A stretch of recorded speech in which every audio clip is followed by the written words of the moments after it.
Hello everyone, Mr. Fawcett here, and we're back with another AP Calculus lesson.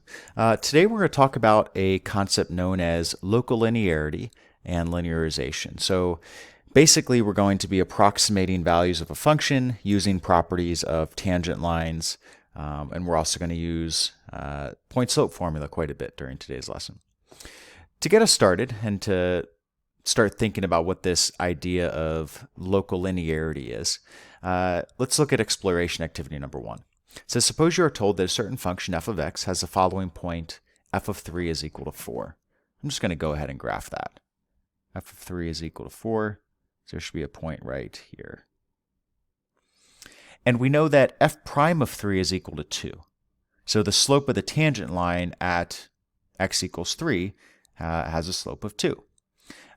See if you can figure out a way to approximate the value of f of 3.1. Show all your work.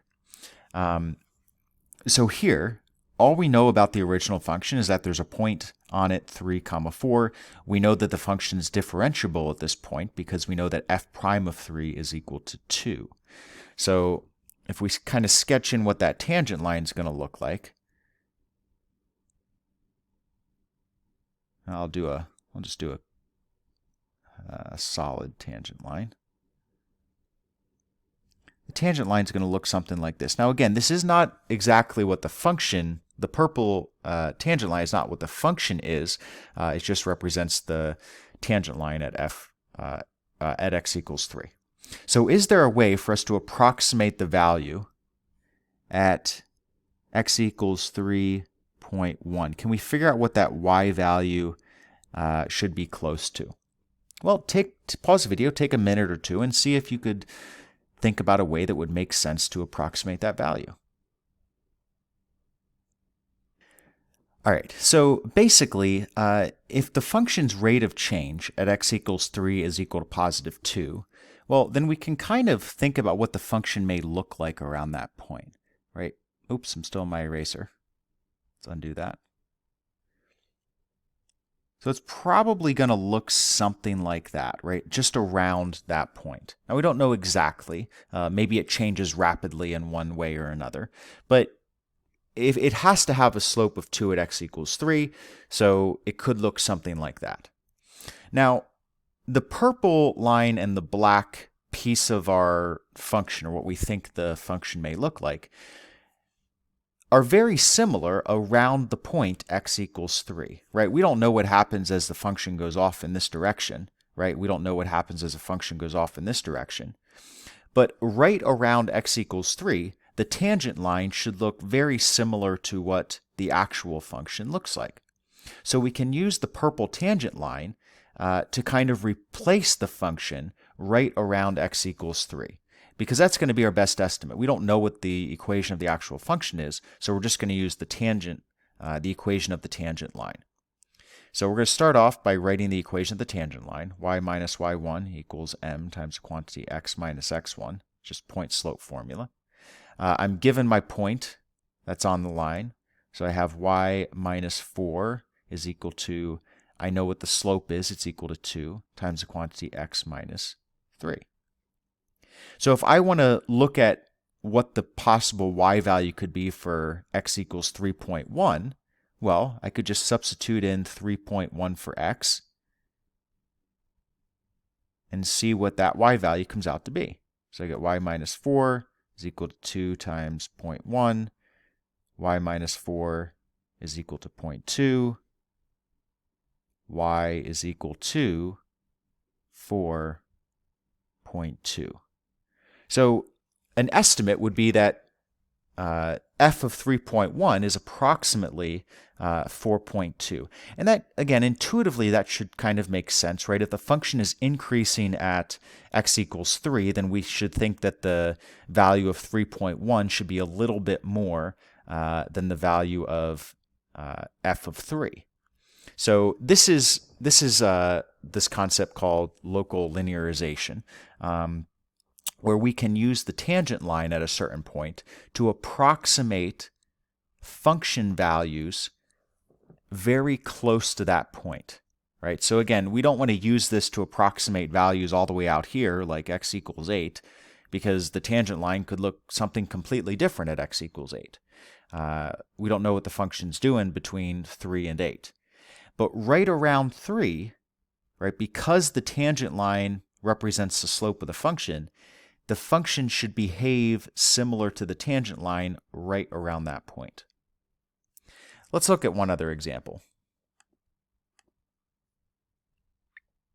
So now we're given the function f of x equals 2 times the square root of x, and we are going to approximate the value of f of 4.1. And we're not allowed to use a calculator. So even though we're given the function here, we're not allowed to use a calculator, so we can't just type in 4.1 into the function and see what we get. So pause the video, see if you can use that process from above to try to estimate the value of 4.1. Okay, so the first thing we need to do is pick a point that's close to 4.1 that we could do without a calculator, right? And obviously, I think an easy point is 4. So if I do f of 4, well, that's going to give me 2 times the square root of 4, which is going to give me 2 times 2, which is going to be equal to 4. So f of 4 is equal to 4. I can mark that on my graph. Now, I'd like to know what the rate of change is at x equals 4, which means I need to take the derivative. Okay, no problem. F prime of x is, and let me actually rewrite this again just because it's easier to see how the power rule works here. So f of x is equal to 2 times x to the 1/2 power. Then f prime of x is equal to 2 times a half, which is 1, times x to the negative 1/2. So f prime of x is equal to 1 over the square root of x. And then f prime of 4 is going to be equal to 1 over the square root of 4, which is equal to 1 over 2. So this time our tangent line has a slope of 1/2. So let me sketch that in.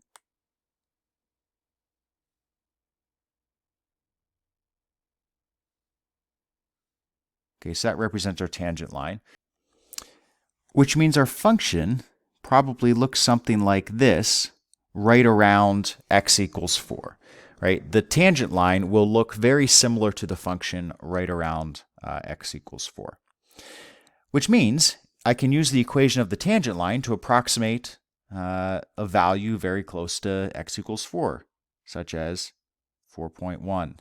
So the equation of my tangent line, y minus, well, my point up here is 4 comma 4. So I have y minus 4 is equal to my derivative, which is 1/2, times the quantity x minus 4. Then I'm just going to substitute in 4.1 for x to get my estimate. So y minus 4 is equal to 1/2 times quantity 4.1 minus 4. I'm going to go ahead and simplify.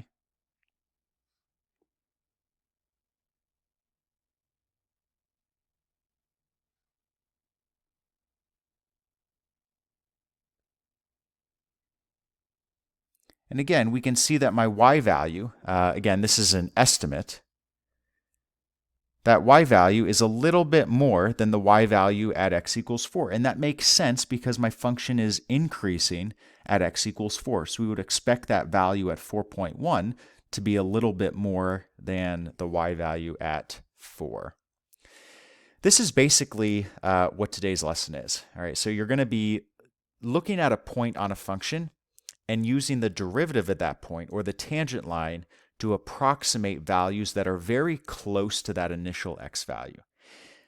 It's very important, again, I want to harp on this because it's very important to understand that you can only do this for values that are very close to whatever value you start with, right? I do not want to use this tangent line to approximate at x equals 9 because, and this is a square root function, so my function is actually going to, oops, that's my eraser. So my function is actually not going to keep increasing at this rate. It's actually going to tail off like this. It's still going to be increasing, but not at the same rate as it's increasing at x equals 4. So the difference, right, in y values as you get farther and farther away from that initial point can be much larger than they are right around whatever point you chose to start with. That's close to 4.1. All right, let's put this, let's come up with some formal definitions here. So this phenomena that we just explored is known as local linearization. Local linearization. This allows us to approximate a function or approximate the value of a function using the tangent line at a given point. And like I was talking about before, in general, the closer the point we need to approximate is to the given / reference point, the better the approximation will be. The farther the x value is from that tangent line, right, the less good your approximation is going to be. This is related to a concept known as local linearity. So if a function is differentiable at a, then the function will better resemble a straight line as the function is zoomed in on. So I'm going to pull up some graphs kind of to show you why that tangent line approximation, or why that tangent line looks a lot like the function around that specific point. So let's go over to GeoGebra and let me show you some graphs. So the first function we're going to look at is x squared, and we're going to look at x equals 1. Does the function have local linearity? So let's jump over here. I've already punched in the function, and now I'm just going to zoom in at x equals 1. And we're going to think, does the function start to look like a straight line as I get closer and closer, or as I zoom in, right? So you can already see that the function, it's very hard to tell that this function is not a straight line if you were just given this portion, right? If I just gave you this portion of the graph, you might very well think that this is just a linear function, right? But that's because we've zoomed so far in that it's hard to see the curve, right? So if you think about it, the slope of the tangent line here, or the tangent line itself, if we did the derivative, so y prime is equal to 2x, y prime at 1 would be equal to 2. So my function is going to have a positive slope of 2, which is going to basically mimic the actual function. The tangent line is going to mimic the actual function right around x equals 1. Right? It's going to have a very small margin of error, but it's essentially going to look the same as the original function the more we zoom in. All right, let's look at another one.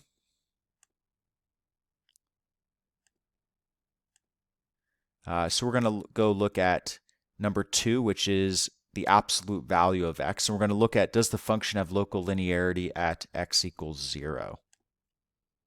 Oops, not my calculator. It's not what I want. GeoGebra. So here's my function, y equals the absolute value of x. And now we're going to zoom in to x equals 0 and see if the function ever starts to look like a straight line. Because that's what local linearity means, right? It means is the more you zoom in, the more the function begins to look like a straight line. But as you can see, this function does not look more and more like a straight line, right? It still has that hard corner at x equals 0. And if we go back and look at the definition of local linearity, it says if a function is differentiable at a certain point, then the function will better resemble a straight line as the function is zoomed in on. And if we look at the function f of x equals the absolute value of x, we know that this function is not differentiable at x equals 0, right? There's a hard corner, but the limit of the slopes of the tangent lines, right? As we move closer and closer to x equals 0, the tangent lines do not approach the same one, right? They are not approaching the same slope, which means that this function is not going to be differentiable at x equals 0, which means that it's not going to look like a straight line as you zoom in closer and closer at x equals 0. Now, this next one's pretty interesting. This will be the last one we go over before we do some example problems. F of x equals x to the power of 1,000. So this just looks like a 3/4 of a box, right? It looks like we just have right angles and the function's going almost straight up vertically. It actually may not even look like a function, right? It looks like it may not pass the vertical line test. However, x to the power of 1,000, we should know that that's a polynomial. It's just a polynomial with a very high degree. So let's see if we zoom in at x equals 1, do we get that property of local linearity?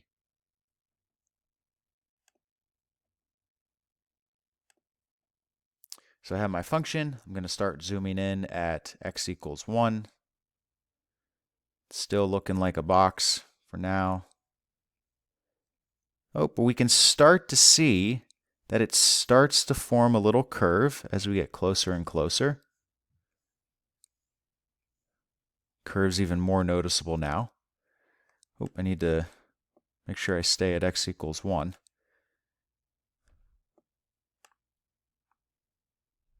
Well, I'm just going to stay around x equals 1. I think that'll show you.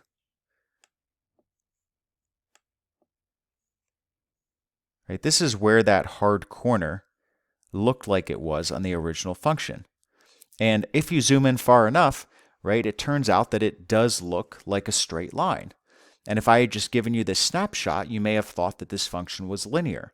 However, when I show you and I zoom back out and show you the actual function, we can see that it's not linear. But zoomed in far enough, sure enough, this function does look like a straight line. And this fits the definition, right? This function is differentiable. The derivative here, f prime of x would be equal to 1,000 times x to the power of 999, and we could substitute in 1 and get an actual value, so it is differentiable, which is why it fits that property. All right, you can explore number 4 on your own if you'd like. You can think about whether the function is differentiable at x equals 2 and whether or not it should approach a straight line, etc. We're now going to focus on some example problems. I think we're just going to do all of these in the video. It might be a little long, but we'll get through all 3. So it says a function f is twice differentiable with f of 2 equaling 1 and f prime of 2 equaling 4. And we know that f double prime of 2 is equal to 3. We need to approximate the value of f of 1.9 using the line tangent to the graph at x equals 2. So let's think about what we need. Again, we need to build the equation of that tangent line, and then we can use the tangent line to kind of replace the original function right around x equals 2. So start off with our general form, y minus y1 equals m times the quantity x minus x1. My point is 2, 1, so I can fill that in. Y minus 1 is equal to some slope times quantity x minus 2, x minus 2. And I know that my slope at x equals 2 is equal to 4, because that's what's given. So my 4 is going to be my slope. Now, they give you this extra piece of information, which you don't end up using, right? It may be thrown in there as a distractor for you on the AP exam. We don't need the second derivative, right? Because that's not the slope of the tangent line for the original function. We just need f prime. So now we just need to substitute in 1.9 for x, see what we get. So y minus 1 equals 4 times the quantity 1.9 minus 2. We just have to do some simplifying.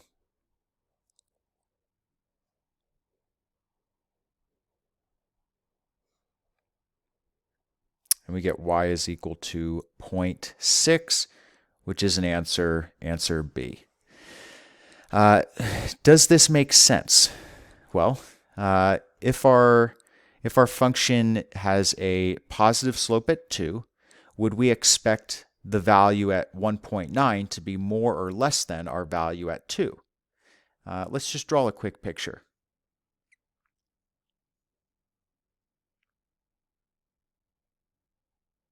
So there's our point 2, 1. Our slope is 4. So it's a pretty steep tangent line.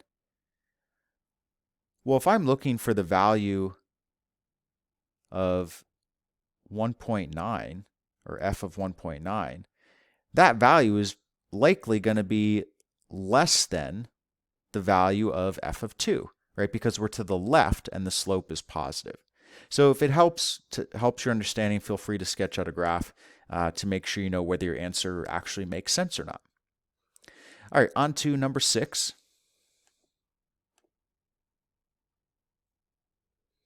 It says the local linear approximation to the function f at x equals 1 is y equals 2x plus 8. So they're basically saying the tangent line has this equation. Now we need to find the value of f of 1 plus f prime of 1.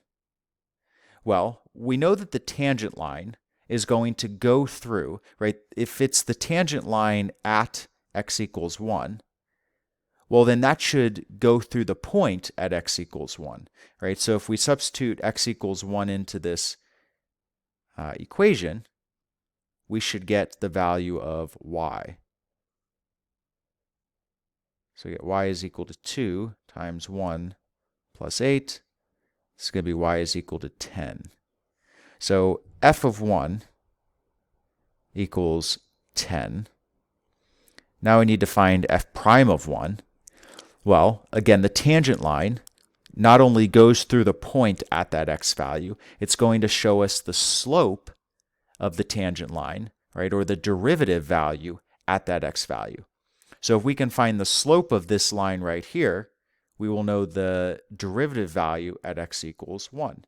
Well, this is in slope-intercept form, so the slope at x equals 1 is equal to 2.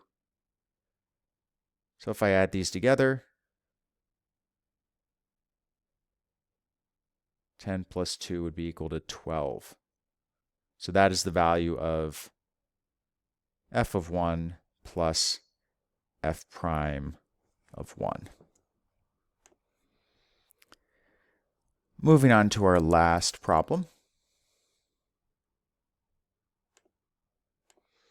Number 7 says, find the linear approximation of f of x equals 1 over the quantity x plus 5 at x equals 1. It says, note that you are not finding a specific value, but rather the equation of the tangent line that we could use to approximate values of f of x around x equals 1. Okay, so we're coming up with that equation of the tangent line that we could use if we wanted to figure out maybe f of 1.1 or f of 0.9. Well, we need to come up with the actual point, right, our x1, y1. And let me just write down the general form. So I need to come up with an x1, y1. I need to come up with an m. Well, the x1, y1 should be pretty straightforward.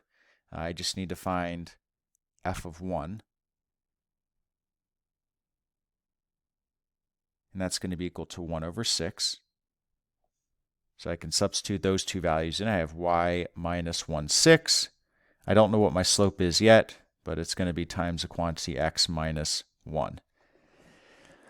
I need to find the slope of the tangent line at x equals 1, which means I need to find the derivative. So f prime of x is going to be equal to the derivative of my numerator, which is 0, times my denominator, so it doesn't matter because it's being multiplied by 0, minus my numerator times the derivative of my denominator, which is equal to 1, all over my denominator squared. So the quantity x plus 5 squared. So this gives me negative 1 over the quantity x plus 5 squared. Now we just need to substitute in 1. So f prime of 1 is equal to negative 1 over 1 plus 5 squared, which gives me negative 1 over 36, which will end up being my slope. Get rid of that little blue line for us. And this is the equation I would use if I wanted to find a value of f of x or if I wanted to approximate rather, a value of f of x that was close to x equals 1. So maybe like 1.1 or 0.9 or something close to x equals 1. All right, that is going to do it for this video. As always, enjoy the rest of your day, and I will see you next time.